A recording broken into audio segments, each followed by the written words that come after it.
Friends, welcome to മൂമീസ് vlog. ഇനി അവിടെ കാണിക്കുന്നത് ഒരു ഗരം മസാലയുടെ കൂട്ടാണ് കേട്ടോ. നമുക്ക് ഈ ഗരം മസാല വളരെ അത്യാവശ്യമുള്ള ഒരു ഐറ്റമാണ്. അപ്പോൾ ഞാൻ ഞങ്ങളുടെ ഇവിടെ ഉണ്ടാക്കുന്ന രീതിയാണ് ഞാൻ കാണിക്കുന്നത്. ഇത് ചിക്കൻ കറിയുടെ ആയാലും ബീഫ് കറി ആയാലും റോസ്റ്റ് ചെയ്യാനൊക്കെ നമുക്ക് ഈ ഗരം മസാല അത്യാവശ്യമാണ്. അപ്പോൾ എല്ലാവരും വീഡിയോ സ്കിപ്പ് ചെയ്യാതെ തന്നെ ഒന്ന് കാണണേ.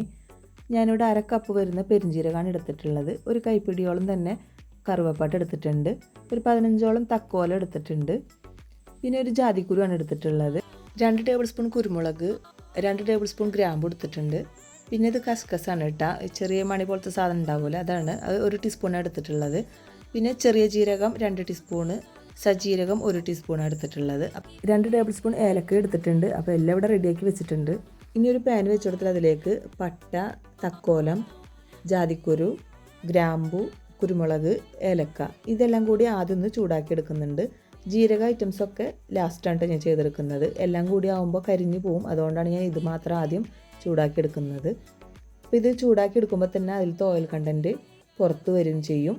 മാത്രമല്ല നമുക്കിത് ചൂടാക്കി കഴിഞ്ഞാൽ പെട്ടെന്ന് നമുക്ക് പൊടിച്ച് കിട്ടുകയും ചെയ്യും.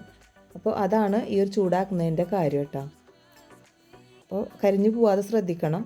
ഇപ്പോൾ ചൂടായി വന്നപ്പോൾ ഞാനത് വേറെ പാത്രത്തിലേക്ക് മാറ്റി കൊടുക്കുന്നുണ്ട്. ഇത്രയും മതി കേട്ടോ. ജസ്റ്റ് ഒന്ന് ചൂടായി കിട്ടിയാൽ മതി. ഇനിയാണ് ജീരകങ്ങൾ ഇട്ട് കൊടുക്കുന്നത്. പെരുംജീരകം ഇട്ട് കൊടുത്തിട്ടുണ്ട്. ഇനി അതിലേക്ക് ചെറിയ ജീരകവും സജീരകവും കൂടി ഇട്ട് കൊടുക്കാം. അപ്പോൾ ഈ ജീരകങ്ങൾ കരിഞ്ഞു പോവാതെ ശ്രദ്ധിക്കണം. ഈ ലാസ്റ്റാണ് ഞാൻ കസ്കസ ഇട്ട് കൊടുക്കുന്നത്. അപ്പോൾ അത് പെട്ടെന്ന് കരിഞ്ഞു പോകും, അതുകൊണ്ടാണ് ലാസ്റ്റ് ഇട്ട് കൊടുക്കുന്നത്. ഇത് ഏകദേശം ചൂടായി വരുമ്പോൾ മാത്രം അത് ഇട്ട് കൊടുത്താൽ മതി.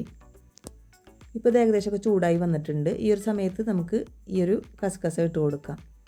ഇതെല്ലാം ഒരുമിച്ചിട്ട് ചെയ്യാവുന്നതാണ്, പക്ഷേ ഞാൻ ജീരകങ്ങൾ പെട്ടെന്ന് കരിഞ്ഞു പോകും, അതുകൊണ്ടാണ് ഞാൻ ഇങ്ങനെ ചെയ്തത്.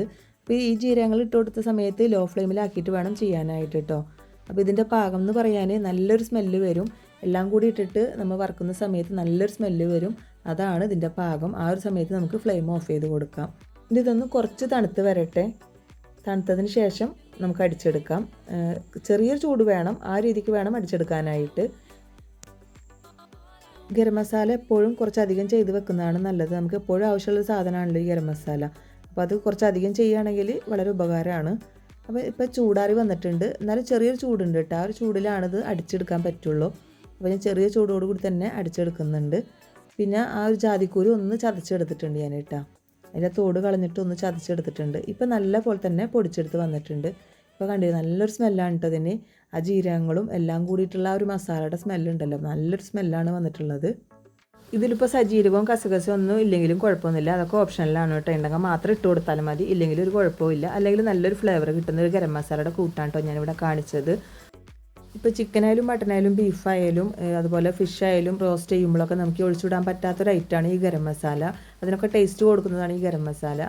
ഇത് കുറച്ചധികം തന്നെ ചെയ്ത് വെക്കുകയാണെങ്കിൽ നമുക്ക് വളരെ എളുപ്പമായിരിക്കും ജോലികളൊക്കെ. അപ്പോൾ എല്ലാവർക്കും വീഡിയോ ഇഷ്ടപ്പെട്ടെന്ന് വിചാരിക്കുന്നു. വീഡിയോ ഇഷ്ടമെങ്കിൽ ഒന്ന് ലൈക്ക് ചെയ്യണം കേട്ടോ. പിന്നെ അതുപോലെ എൻ്റെ ചാനൽ ആദ്യമായിട്ട് കാണുന്നവരുണ്ടെങ്കിൽ പ്ലീസ് ഒന്ന് സബ്സ്ക്രൈബ് ചെയ്ത് സപ്പോർട്ട് ചെയ്യണം. ആ ബെല്ലേക്കും കൂടി ഒന്ന് എനേബിൾ ചെയ്യണം കേട്ടോ. എങ്കിൽ മാത്രമാണ് ഞാനിടുന്ന ഓരോ വീഡിയോസ് നിങ്ങളിലേക്ക് എത്തുകയുള്ളൂ.